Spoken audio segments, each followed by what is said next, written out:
مگر میرے سامنے نہ وہ دوبارہ اسٹیشن آئی اور نہ ہی اس کے بارے میں مجھے کوئی خبر ملی۔ موسم بدل رہا تھا، دن میں قہر کی گرمی ہوتی اور رات میں ٹھنڈ۔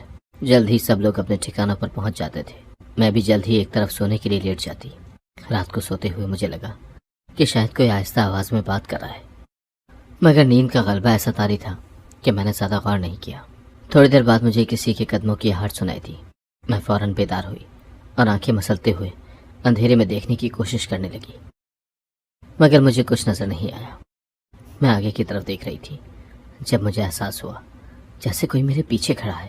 ایک پل کو مجھے خوف نے آ گھیرا، مگر میں ہمت کر کے پلٹی۔ سامنے کا منظر دیکھ کر میری جان حلق میں آ گئی۔ میرے سامنے ایک دراز قد کا آدمی کھڑا تھا، اس نے اپنے آپ کو مکمل طور پر ڈھانپ رکھا تھا۔ میں نے اپنے بستر کے نیچے ہاتھ مارا کہ وہاں سے ٹارچ نکال کر اس کو دیکھ سکوں، مگر وہ میری طرف دیکھ کر تیزی سے وہاں سے بھاگنے لگا۔ میں نے اس کو بھاگتے دیکھا تو ایک پتھر اٹھا کر اس کے پاؤں میں دے مارا۔ وہ لڑکھڑا گیا مگر جلد ہی سنبھل کر بھاگنے لگا۔ میں نے بھی سوچ لیا تھا کہ آج اس کو کسی بھی حال میں نہیں چھوڑوں گی۔ میں ہانپتی ہوئی اس کے پیچھے بھاگ رہی تھی۔ اب وہ اسٹیشن کی حدود سے دور نکل آیا۔ مجھے ٹھوکر لگی اور میں زمین پر گر گئی۔ میں نے اٹھ کر اس کو دیکھا تو نہ جانے وہ کہاں غائب ہو گیا۔ مجھے حیرت ہوئی یہ بات سوچ کر۔ میں نے چند ایک قدم آگے بڑھ کر دیکھا مگر وہ مجھے کہیں نہیں ملا۔ میں نے جب ارد گرد دیکھا تو میری بچی کچھ ہمت بھی جواب دے گئی۔ میں رات کے اس وقت ویرانے میں کھڑی تھی، دور دور تک بندہ نہ بندے کے ساتھ۔ مجھے اس جگہ سے خوف محسوس ہوا۔ میں فوراً واپسی کے لیے پلٹی، مگر پھر مجھے وہی احساس ہوا کہ کوئی پیچھے سے میری جانب بڑھ رہا ہے۔ میں نے پلٹ کر دیکھا تو میرے اوسان ختم ہو گئے۔ مجھے لگا یہ بھیانک خواب ہے۔ سامنے وہی آدمی کھڑا تھا، مگر اس کے ہاتھ میں کالے رنگ کا بڑا پتھر تھا، اور جس رفتار سے وہ میری طرف بڑھ رہا تھا مجھے یقین ہو گیا تھا کہ اس پتھر سے میری جان جانے والی ہے۔ میں نے اندھا دھند بھاگنا شروع کر دیا۔ راستے میں پتھر، کانٹے، کیا کیا تھا، میں ہر چیز کو نظر انداز کرتے ہوئے بھاگ رہی تھی۔ اس وقت مجھے کسی چیز کی کوئی فکر نہیں تھی۔ فکر تھی تو بس اپنی جان کی، جو اس وقت خطرے میں تھی۔ میں نے بھاگتے ہوئے پلٹ کر دیکھا تو وہ ابھی بھی میرے پیچھے ہی بھاگ رہا تھا۔ اس کے پاؤں میں شاید زخم گہرا تھا، اسی لیے بھاگنے میں اس کو دشواری ہو رہی تھی۔ مجھے لگا کہ میں نے اپنی مدد آپ کی ہے جو اس کو پتھر دے مارا۔ کم سے کم مجھے یہاں سے بھاگنے اور اپنی زندگی بچانے کے لیے وقت تو مل رہا تھا۔ دور تک بھاگنے کے بعد مجھے کہیں ایک کونے میں روشنی نظر آئی۔ میں سمجھ گئی کہ یہی اسٹیشن کا راستہ ہے۔ میں اور بھی تیزی سے بھاگنے لگی، مگر اچانک میں کسی سے ٹکرا گئی۔ میں نے دیکھا کہ کون ہے وہ جس سے میں ٹکرا گئی۔ وہ اسٹیشن کا ملازم تھا۔ مجھے کچھ ڈھارس ملی تھی۔ اس ملازم نے میری غیر ہوتی حالت دیکھی تو پریشانی سے پوچھنے لگا، کیا بات ہے؟ ایسے کیوں ہوا کے گھوڑوں پر سوار ہو؟ مجھ سے تو بولا نہیں جا رہا تھا۔ میں نے ہانپتے ہوئے کہا، وہ وہاں، ہاتھ سے اشارہ کیا، مگر وہ ملازم مجھے سہارا دیتے ہوئے ایک میز پر لے گیا۔ وہاں مجھے پانی لا کر دیا۔ میں نے وہ پانی پیا۔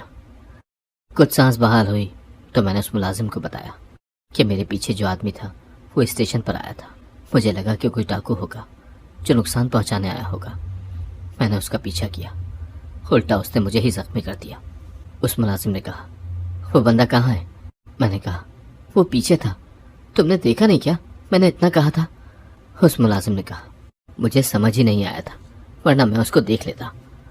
میں نے کہا، چھوڑو، اب کیا فائدہ کسی بھی بات کا جب چڑیا چگ گئی کھیت۔ مگر میں نے کچھ سوچ لیا تھا۔ اگلے دن میں پل کے پاس بیٹھی تھی۔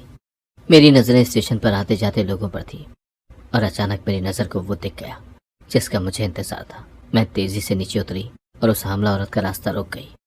اس لڑکی نے مجھے عجیب نظروں سے دیکھا۔ میں نے اس کا ہاتھ پکڑا اور ایک طرف لے گئی۔ اس لڑکی نے مجھے اپنے آپ سے چھڑوانے کی کوشش کی، مگر میں نے نہیں چھوڑا۔ میں نے اس لڑکی سے کہا، اگر تم چاہتی ہو کہ میں یہاں لوگوں کو اکٹھا نہ کروں تو مجھے بتا دو، تم ہو کون؟ میری بات سن کر اس لڑکی کے چہرے کا رنگ اڑ گیا۔ میں نے یہ بات واضح محسوس کی۔ اس لڑکی نے ارد گرد دیکھا اور کہا، میری مدد کرو، میں یہ سب ایسے نہیں کر رہی۔ میں نے کہا، تو مجھے بتاؤ کہ کیا بات ہے، میں تمہاری مدد کروں گی۔ اس لڑکی نے کہا، ہاں ابھی وہ کچھ کہتی کہ اچانک ٹرین آنے کا شور ہوا اور لوگ بہت تیزی سے ادھر ادھر جانے لگے۔ دھکے لگنے سے میں توازن برقرار نہیں رکھ سکی۔ وہ لڑکی بھی ادھر کہیں گم ہو گئی۔ میں نے بہت ڈھونڈا لیکن وہ مجھے کہیں نظر نہیں آئی۔ لوگوں سے بہت پوچھا مگر کسی نے نہیں دیکھا تھا۔ مجھے حیرت ہوئی کہ کیسے وہ لڑکی گدھے کے سر سے سینگ کی طرح غائب ہو گئی۔ میں تو اس بات کو ماننے سے ہی انکار کر رہی تھی کہ کیسے کسی نے بھی نہیں دیکھا۔ میں ملازم کے پاس کھڑی تھی جب میں نے دیکھا کہ ایک آدمی لڑکھڑاتا ہوا چل رہا ہے، مگر جو بات مجھے کھٹکی وہ یہ تھی کہ اس آدمی کے اسی پاؤں پر چوٹ تھی۔ میرے ذہن میں رات والی ساری صورتحال یاد آ گئی۔ میں نے جا کر اس آدمی کو گھیر لیا۔ وہ وہی بزرگ تھا۔ مجھے حیرانی ہوئی، مگر اس بڈھے بابا کے چہرے پر بلا کا سکون تھا۔ مجھے دیکھ کر اس نے کہا، میں جانتا تھا تم مجھے بہت جلد ڈھونڈ لو گی، مگر اتنی جلدی یہ نہیں سوچا تھا۔ میں حیران ہوئی کہ اس بڈھے کو پتا تھا کہ میں اس کو تلاش کر رہی ہوں، تو میں اس پر نظر رکھ رہی تھی۔ یہ بات وہ جانتا تھا۔ میں نے کہا، دیکھ بابا، تو جو بھی ہے اب مجھے پتا چل گیا۔ اگر تو چاہتا ہے کہ میں کوئی وبال نہ کروں تو بتا، کیوں ان معصوم لڑکیوں کی زندگی برباد کر رہا ہے؟ کیا بگاڑا ہے ان لڑکیوں نے تیرا؟ میری بات سننے کے بعد اس بڈھے نے کہا، تم جیسا سمجھ رہی ہو ویسا نہیں ہے۔ میں تمہیں سب کچھ بتا دوں گا، مگر اس کے لیے تمہیں میرے ساتھ چلنا ہوگا۔ میں نے کہا، میں تم پر اعتبار نہیں کر سکتی۔ اس بڈھے نے کہا، اچھا ایک کام کرو، اگر تمہیں مجھ پر اعتبار نہیں ہے تو سنو، اس ملازم کو بتا دو کہ تم جا رہی ہو۔ اگر تمہیں کسی بھی قسم کا کوئی نقصان ہو تو جو چاہے میرے ساتھ کر لینا۔ میں نے سوچا کہ ایک بار اس پر اعتبار کر لوں، مگر احتیاطاً میں نے اس اسٹیشن والے ملازم کو بتا دیا کہ کیا معاملہ ہے۔ میں اس بڈھے کے ساتھ ایک آبادی والے علاقے کی طرف چلنے لگی۔ تھوڑے فاصلے پر چل کر میں تھک گئی اور میں نے اس بڈھے بابے سے کہا، کتنا چلنا ہے؟ میں تھک چکی ہوں۔ میری بات سن کر اس بابا نے کہا، یہاں سے بس تھوڑا اور آگے۔ میں نے کہا، ٹھیک ہے۔ تھوڑی دور چل کر ایک گھر کے پاس وہ بڈھا بابا رک گیا۔ اس گھر کے دروازے پر تالا دیکھ کر میں نے اس بابا سے کہا، اتنی دور سے چل کر آئی اور یہاں یہ تالا منہ چڑھا رہا ہے؟ بابا نے کوئی جواب نہیں دیا اور گھر کے پیچھے چل دیے۔ میں بھی ان کے ہمراہ چل دی۔ گھر کے پیچھے جھاڑیوں کی آڑ میں ایک اور دروازہ تھا۔ بابا اس دروازے سے اندر چلا گیا۔ مجھے بھی جانا پڑا۔ تھوڑی سی مسافت کے بعد ایک کمرے میں جا کر میں رک گئی۔ کمرے میں نیما اندھیرا تھا۔ اچانک پورے کمرے میں روشنی چھا گئی۔ کمرے میں موجود لڑکیوں کو دیکھ کر میری آنکھیں حیرت سے کھل گئیں۔ وہاں 3 لڑکیاں موجود تھیں اور تینوں ہی حاملہ تھیں۔ میں نے ان کو دیکھا۔ وہ لوگ اچھی شکل و صورت کی تھیں اور نوعمر بھی تھیں۔ میں نے اس بابا سے کہا، یہ سب کیا ہے؟ یہ لڑکیاں یہاں کیوں ہیں؟ اس بڈھے نے کہا، یہی تو میں تمہیں بتانے والا تھا کہ یہ جو لڑکیاں ہیں یہ ساری میری اپنی ہیں۔ میں نے تشویش سے اس بڈھے کو دیکھا اور کہا، کیا کہہ رہے ہو؟ صحیح طرح بتاؤ۔ اس آدمی نے اشارہ کیا اور وہ لڑکیاں اٹھ کر دوسرے کمرے میں چلی گئی۔ مجھے یہ بات عجیب لگی مگر میں خاموش رہی۔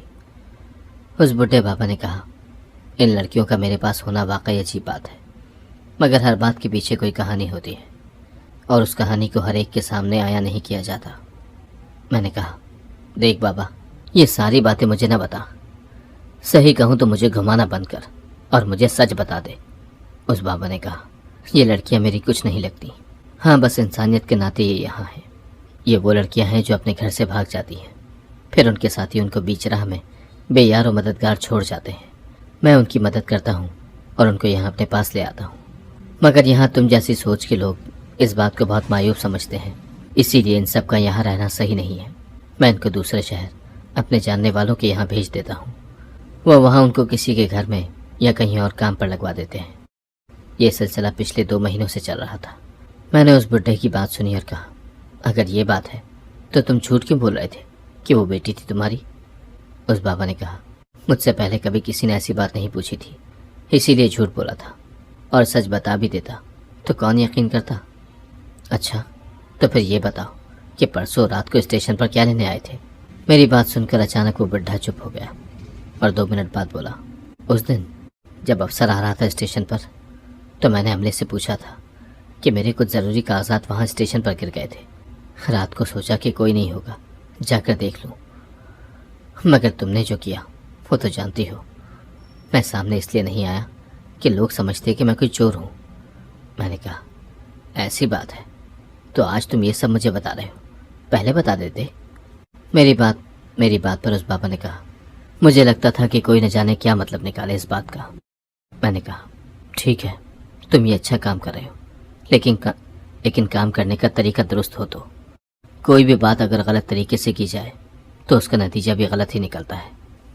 بابا نے کہا، اب تو تمہیں پتہ چل گیا نا؟ تو بس مجھے امید ہے کہ اب تم مجھے غلط نہیں سمجھو گی۔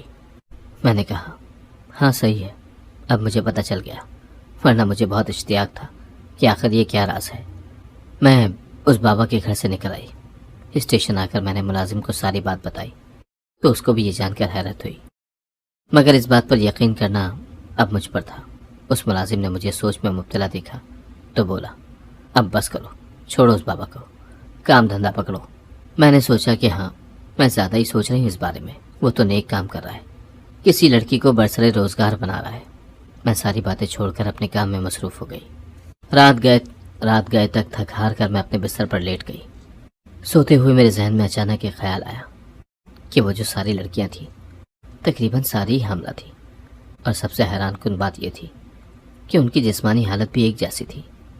مگر ایسا کیسے ہو سکتا ہے کہ سب ایک ساتھ حاملہ ہوئی ہوں؟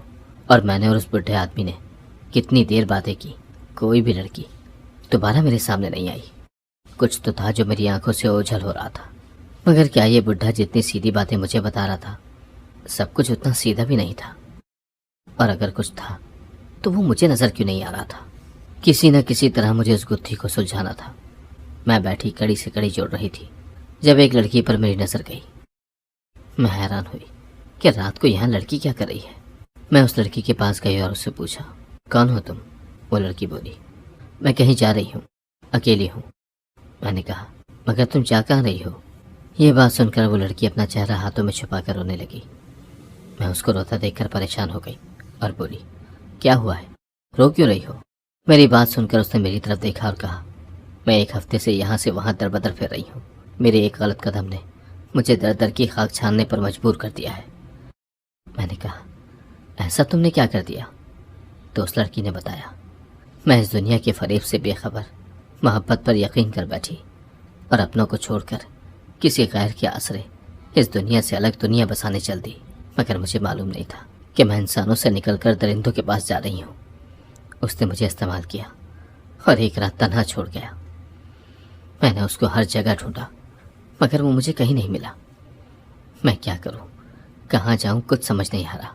اپنے گھر واپس نہیں جا سکتی، نچلی ذات کی ہوں، پنچایت مجھے قتل کروا دے گی۔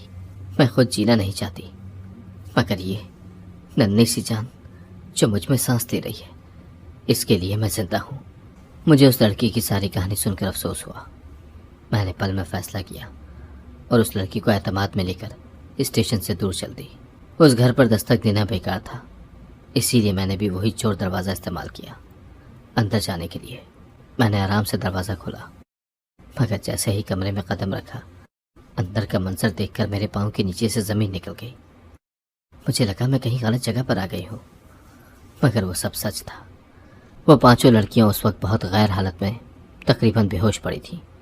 ان کے لیٹنے کے انداز سے مجھے اندازہ ہو گیا کہ یہ لوگ نشہ کر کے لیٹی ہیں، مگر ان کے جسم پر نظر پڑتے ہی مجھے ساری منطق سمجھ آ گئی۔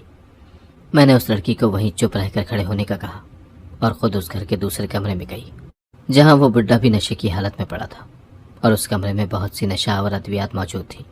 میں اب ساری گتھی سلجھا چکی تھی۔ اس لڑکی کے ہمراہ جلدی سے واپس اسٹیشن پر پہنچ کر میں نے اسٹیشن ماسٹر کو ساری حقیقت بتائی۔ ساری بات تفصیل سے سننے کے بعد اس نے کہا اس وقت تو کچھ نہیں ہو سکتا، صبح اٹھتے ہی ہم اس جگہ پر چھاپا ماریں گے۔ میں نے کہا ٹھیک ہے، مگر ابھی چل کر ثبوت تو ضبط کر لیں۔ اسٹیشن ماسٹر 4 اہلکاروں کے ساتھ اس جگہ پہنچ گئے۔ سب کچھ ضبط کرنے کے بعد پولیس والوں نے اس بڈھے کو نشے کی حالت میں ہی ہتھکڑیاں لگا دی۔ اگلی صبح روشن تھی، مگر اس بڈھے کے لیے نہیں۔ وہ اٹھا تو صورتحال دیکھ کر تقریباً سن ہو گیا، نشہ بھی پورا نہیں اترا تھا۔ پولیس والوں نے جب اپنا رنگ دکھایا تب اس بڈھے نے ساری بات بتا دی۔ یہ لڑکیاں میری کچھ نہیں ہیں، گھر سے بھاگ کر آتی ہیں۔ میں اکثر کسی بس کے اڈے یا اسٹیشن وغیرہ پر ان کے اوپر ترس کھا کر دل کا حال جان لیتا تھا، پھر ان کو اپنے گھر لا کر نشے کا عادی بناتا، اور جب ان پر نشہ غالب آ جاتا تو میں ان سے جو کام کہتا یہ وہی کرتی تھی۔ یہ نشہ ایک شہر سے دوسرے شہر پہنچانے میں کافی مددگار تھی۔ وہاں آگے میرا دوست ان کو اتار لیتا اور آگے کسی جسم فروشی کے اڈے پر بیچ دیتا۔ سب کچھ ٹھیک چل رہا تھا، لیکن اس عورت نے سب خراب کر دیا۔ میں نے اس بڈھے سے کہا تجھے شرم نہیں آئی اپنی بیٹیوں جیسی لڑکیوں کے ساتھ یہ سب کرتے ہوئے؟ تو نے مجھے جو کہانی سنائی میں نے اعتبار کیا، مجھے لگا تو لڑکیوں کا ہمدرد ہے، وہ تجھ پر اعتبار کرتی تھی، اور تو، لعنت ہے تجھ پر۔ اگر کل رات میں اس لڑکی کو تیرے پاس اکیلے بھیج دیتی تو اس کے ساتھ بھی یہی سب کرتا، مگر خدا نے میرے دل میں خیال ڈالا کہ مجھے خود جانا چاہیے۔ اچھا ہوا جو میں نے اپنی آنکھوں سے وہ گھناؤنا منظر دیکھ لیا۔ اب اس کی سزا تجھے ملے گی۔ کتنی معصوموں کی زندگیاں برباد کی ہیں تو نے، کتنی معصوموں کی زندگیاں برباد کی ہیں تو نے۔ ظالم انسان، اپنی عمر کا ہی خیال کر لیتا۔ میرا بس نہیں چل رہا تھا، ورنہ میں اس کو ختم ہی کر دیتی۔ پولیس والے اس کو لے گئے۔ مجھے خوشی تھی کہ اب اس کی قید میں کوئی معصوم لڑکی نہیں آئے گی۔ جو ہو گیا وہ بدلا نہیں جا سکتا۔ اعتبار کرنا بہت آسان ہے، مگر کسی کو اعتبار میں لینا اور اعتبار کو قائم رکھنا یہ بہت مشکل ہے۔ لوگوں کو غلط نہ سمجھیں، مگر ان کو سمجھنے کی کوشش کریں، کیونکہ جیسا دکھتا ہے ویسا نہیں ہوتا۔ اعتبار کرنا اچھی بات ہے، اندھا اعتبار کرنا سراسر غلط ہے۔